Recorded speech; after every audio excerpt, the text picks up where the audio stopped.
Beberapa bulan lalu sempat viral Gubernur Jawa Barat, Kang Deddy Mulyadi atau KDM mengajak pedangdut Ayu Ting Ting ke kantor urusan agama, KUA.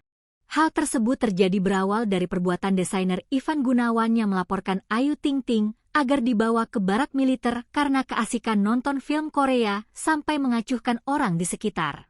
Lantas, Deddy Mulyadi menjadikan barak militer sebagai senjata pilihan kepada si artis tersebut dengan dua ancaman, yakni masuk barak militer apa pergi ke KUA. Baru-baru ini kedua orang tua Ayu Ting Ting bertemu dengan KDM saat liburan bareng karyawan warung Ayah Rojak.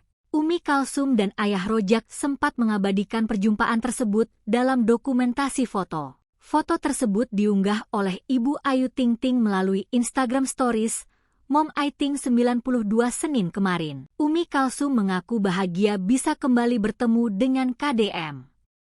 Ia juga mengucapkan terima kasih dan permintaan maaf telah mengganggu kegiatan KDM dengan meminta foto bareng. Umi Kalsum tak hanya minta foto dengan KDM bersama karyawannya saja namun juga minta foto pribadi hanya dengan Ayah Rojak dan KDM.